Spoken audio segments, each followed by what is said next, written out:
Mas, aí vamos lá, já emendando para o nosso próximo assunto. Essa luta vai acontecer? Porque Caio Borralho foi confirmado hoje, pelo menos ele disse hoje no MMA hoje, que é o reserva oficial de Khamzat Chimaev versus Dricus du Plessis. Faltam 18 dias para o evento. Para chamarem o Caio Borralho, que tem luta marcada para o começo de setembro contra o Nassourdine Imavov, para bater peso 18 dias antes do evento, chamaram o Caio um pouco antes. Ok. 20 dias, 30 dias. Se chamaram o Caio para bater mas tirar ele de uma luta marcada, né? Isso é que me deixou meio... Com uma luta marcada... Não, mas calma aí. A luta mantém de pé. Calma aí. A luta mantém de pé 20 dias depois. Então o Caio vai ter que bater 84 quilos duas vezes em 20 dias. Isso é bom ou é ruim pro atleta, André Azevedo? Terrível. Concorda? Cara... Terrível. Tá, continua. Depois eu quero dar terrível. Ao invés de ele estar treinando, ele vai estar, viajando, cortando peso, fazendo qualquer coisa menos se preparar para a luta. É terrível para o atleta Caio lutando nesse nível contra Nassourdine, Imavov, sei lá mais quem. É terrível ele ter que passar por 2 viagens, 2 cortes de peso em 20 dias. Terrível. Então, se estão fazendo isso, ele tá com luta principal em Paris, não é qualquer... Ele não está compondo o card preliminar no Apex. Então, assim, ele é pôster em Paris. Se estão fazendo, chamaram ele para isso, é porque tem algum cagaço de que alguma coisa pode dar errado em Khamzat Chimaev e Dricus du Plessis, ok? Assim, o Khamzat Chimaev tá na Califórnia, ok? E o treino dele é na academia lá do Quinton Jackson, virou um reality show a vida dele. A gente vê vídeo dele treinando todo santo dia e parece que o treino dele em 100%, tá normal. A gente não vê nada do Du Plessis. O Du Plessis não posta nada, não mostra nada. E o próprio Caio já tinha dito que ouviu a informação que o Du Plessis tinha um problema na perna, até falou na canela e tudo mais. Não se materializou, a luta continuou, papapá. Cara, pra estarem chamando o Caio assim, é porque tem o caroço nesse angu. Se o Caio for acionado, tiver que lutar no dia 16 de agosto, ou contra o Du Plessis, ou contra o Khamzat Chimaev, ele não vai lutar, obviamente, com o Nassourdine Imavov 20 dias depois. É o The Reader, meu camarada. Vão chamar o The Reader. Aí a gente pode ter The Reader e Nassourdine Imavov em Paris e na França. Assim, então, esse maluco tá meio que cagado de urubu pro positivo. Cara, é oportunidade, né, cara? É oportunidade. Nesse esporte você tem que aproveitar as oportunidades. E o timing, que é uma expressão que a galera tá falando agora, sacaneando, brincando com o Charles, mas o timing nesse esporte é fundamental, cara. Então, se o cara tiver boas performances, estiver pronto na hora certa, beleza. Agora, vamos lá, 2 situações. A primeira, para ele lutar uma possível luta contra o Imavov na França, caso o Caio lute a principal pelo cinturão, ele já tem que ter sido avisado, assim, no vestiário, saindo da luta, ó, não sobe muito de peso, porque tu é grandão. Daqui um mês e 15 dias tu tem que lutar. Segura aqui, segura o reggae aí, bicho, porque pode ser que você tenha que.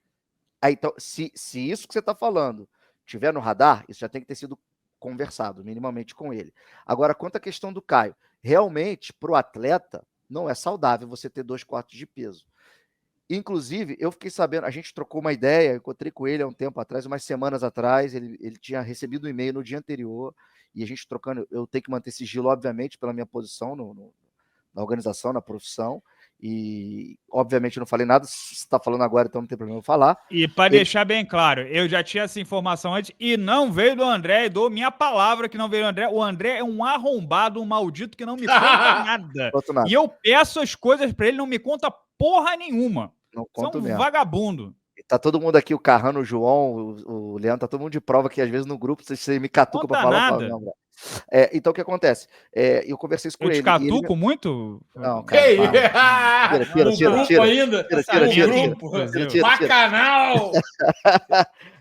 Uma coisa que o Caio me falou que eu achei legal, que ele falou assim, cara, para você aproveitar as oportunidades, você tem que correr riscos. Então, assim, a mesma oportunidade que o The Reader tem de lutar contra o Imavov na França, cara, o Caio tem que lutar e ser campeão, cara. Se ele quer ser campeão, ele tem que fazer essas concessões, ele tem que tomar essas decisões, entende?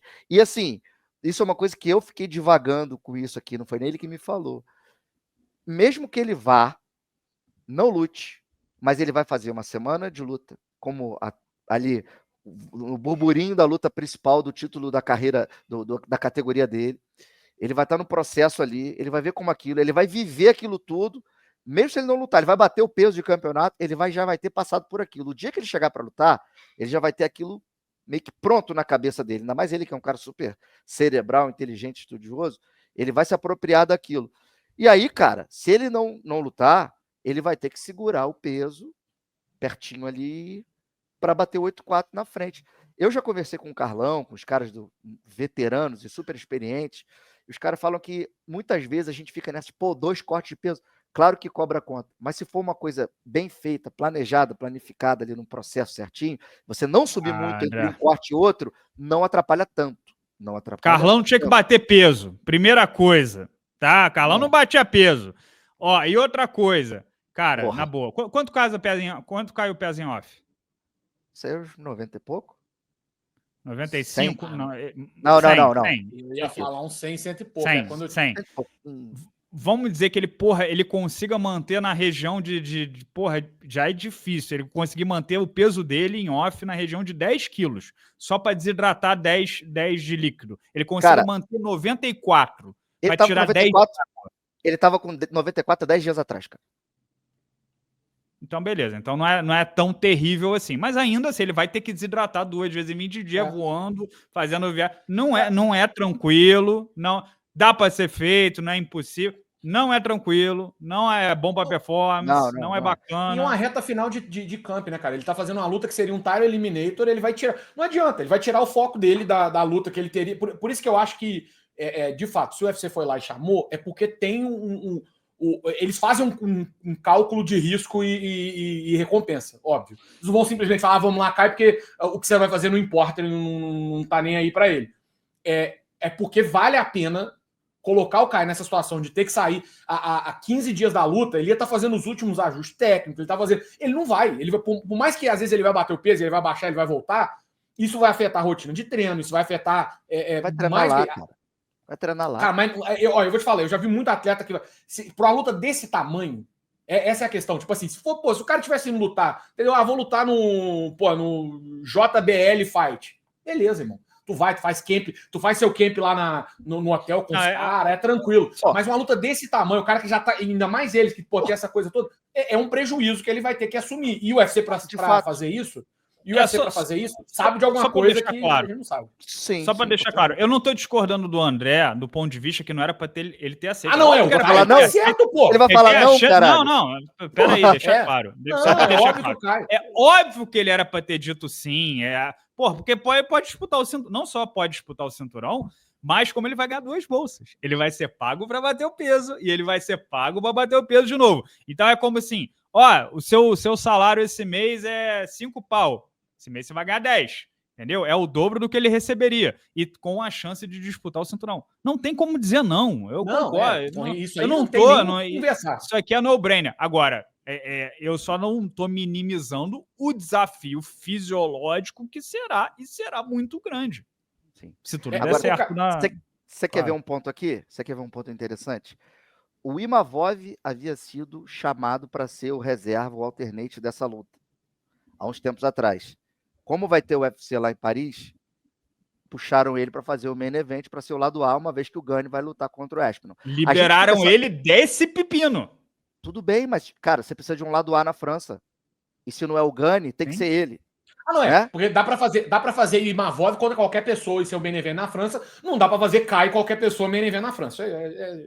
E não dá para fazer Nora Cornoli ou Morgan Charrier main event na França. Não dá para ser o Benoit Saint-Denis em baixa. Você tem que ter o Imavov na França. E assim, galera, a gente fica sabendo das coisas quando as coisas saem a público. Mas as coisas já são decididas há muito tempo pelos executivos, cara. Então é um jogo de xadrez, os caras ficam jogando esse jogo o tempo inteiro. Então, assim, certamente o Imavov tiraram ele de reserva, botaram para a França, casaram com o Caio perto ali, já pensando numa possibilidade, assim, se der alguma merda, a gente puxa o Caio, ouviu? Sabe? Alguma coisa nesse sentido. Então, e assim, cara, tem que aproveitar. Aí, às vezes, por causa disso, cara, o cara acaba sendo campeão do mundo por aproveitar uma oportunidade dessa, entendeu? E aceitar os riscos, né? O Caio tá mais... mas assim, tá se o Caio é o reserva de um, eles têm que ter um reserva para o Caio na França. Então, isso tem que ter essa conversa também. Então, com certeza. O René de Ridder é o mais óbvio aqui, que ele vai virar o quinto do ranking. O Adesanya não vai pegar a luta em cima do laço contra o cara que acabou de nocautear ele. O Chance Strickland tá suspenso. O Caio já tá nessa. Jared Cannonier tem luta marcada com o Michael Page. É o de Ridder. Então, provavelmente, ele já foi avisado dessa incumbência.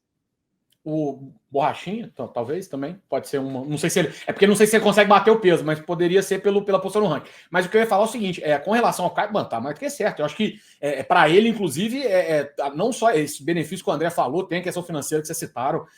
Não tem dúvida. O meu ponto principal é justamente esse: tipo assim, é o fato de haver um prejuízo, do Caio estar abraçando um determinado prejuízo em troca de oferecer essa alternativa.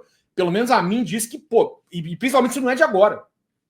Porque, obviamente, isso já foi feito há algumas semanas. Então, assim, me diz um pouco de que não é só, tipo assim, o UFC, vamos só ficar tranquilo. É porque, tipo assim, alguma coisa, eles falam assim, cara, pode ser que ele vai... Porque eles sabem, eles monitoram a situação física de atleta, monitoram qualquer tipo de coisa. Então, pode ser que, de fato, tenha algum tipo de risco mais alto do que o normal. Para fazer isso em cima da hora, sim. Não estariam fazendo isso, óbvio. E assim, óbvio. Eu não duvido nada. Você falou do The Ridder aí, você falou de Paulo Costa. Eu não duvido nada se essa coisa já estava meio que se desenhando nos bastidores, já não terem dado um toque no Borrachinha na saída da luta dele, Fica esperto, não sobe muito peso não, porque de repente você pode fazer o main event aí contra o Imavov na França, e aí é o ticket de ouro que o Borrachinha precisa para voltar ali na conversa de cinturão, né, galera? Ainda mais depois da performance dele na última luta. Então, não duvido também se pintar um Borrachinha e Imavov, caso o Caio substitua o Chimaev ou o Duplessis. E como é a luta principal do UFC 319, pay-per-view, eu acho que, por exemplo, se o Duplessis for machucado, eu acho que fazem um cinturão interino para manter, manter o pay-per-view, né? Até porque esse card tá... cara, a gente tava... Esses dias eu falei isso... Não, melhorou, pô. Não. Botaram o Carlos Prates e o Geoff Neal, botaram o Aaron Pico... Vai ganhar o Leron Murphy. Então, cara, mas Iron Pico, né? Iron Pico. Iron Pico. Iron Pica. Ferro e... Iron Pica. Mas aqui, cara, mas de novo, mais uma vez, se não tiver, veja bem, o que eu quero dizer é o seguinte, óbvio que pra gente, as lutas são boas, óbvio que o Carlos Prates é uma luta interessantíssima, o Aaron Pico é uma luta legal, mas se não tiver disputa de cinturão nesse caso, tem pay-per-view não, mano, você vai vender pay-per-view pra ver Aaron Pico, não existe isso, irmão. Não é o primeiro card desse ano, não. Já tem uns 2 ou 3 que tava nessa aí. Que eu tenho certeza que tá lá o Hunter Campbell, o Dana White, o Mickey Maynard e o Sean Shelby ajoelhadinho lá, rezando pra Vir Santíssima, falando, pelo amor de Deus, não deixa a luta principal cair, não, que senão vai ser 151 de novo.